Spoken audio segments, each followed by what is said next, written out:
guess it's my turn. I wasn't planning on standing, but since everybody else did, I guess I'll follow in line. I'm John Kissinger.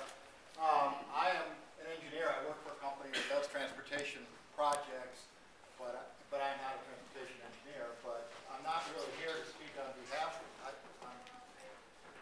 know a little bit about the technical aspects of it and the need, and I'd be happy to address it, but I'm not really here to address it from this aspect.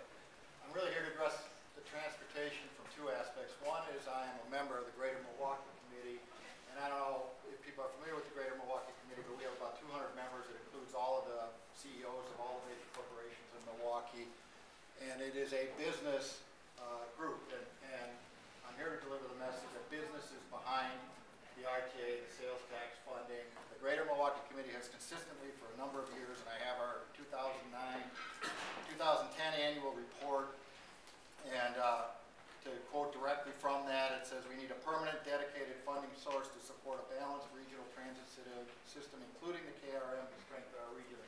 There's a lot more behind our goal, but we are not a politically ideological group. We have a large number of Republicans, a large number of Democrats.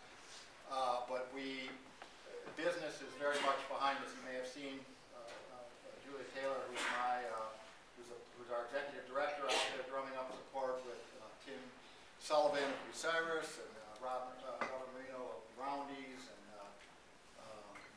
Eric, maybe you can help me out with some of the other prominent CEOs that have been out making the round. So it's not a partisan issue. Obviously, businesses in general are not supportive of new taxation, but we understand that the sales tax is a component of this in a fairer and more equitable way, and we really feel that in order for it's an economic development issue from our standpoint. And we can talk more about that in the question and answers if we want to. The other perspective I want to provide is I'm also the chairman of the Milwaukee Area Workforce Investment Board, and you may not be familiar with that. That is a social service agency, more or less. We're funded by the state of Wisconsin and the U.S. Department of Labor and foundations and so on and so forth. And what we do is we provide training and resources for people who don't have a job to get a job. And there's workforce investment boards all throughout the state. The entire state is covered by various workforce investment boards, but since we are the Milwaukee Area Workforce Investment Board, a lot of the people that we deal with tend to be city of Milwaukee residents, particularly inner city residents, and there's transit from that standpoint is very important. Access to transit and the degradation of the transit system. I'm also a member of Milwaukee County Long Range Transportation Committee, and I've had a lot of opportunity to hear about the degradation of the bus system in that. But I don't know if a lot of people are aware of this, and this was eye-opening when I became involved with the MAWIP, but those of us who have cars think that everybody has a car and we can all get around. But in the city of Milwaukee, less than half of African American adults and 43% of Hispanic do not have a valid driver's license, compared to 85% of white adults and the balance of Wisconsin outside Milwaukee. So half the people don't, and the reason for that is there's a whole bunch of laws that if you don't pay child support, if you get arrested for various offenses, your driver's license, and you don't pay your fine, your driver's license is suspended. So a lot of this isn't because people have committed driving offenses or aren't eligible for driver's license or are felons or anything of that sort. It's just that's been the legislature has been a good way to get people. So they don't have drivers and they don't have cars.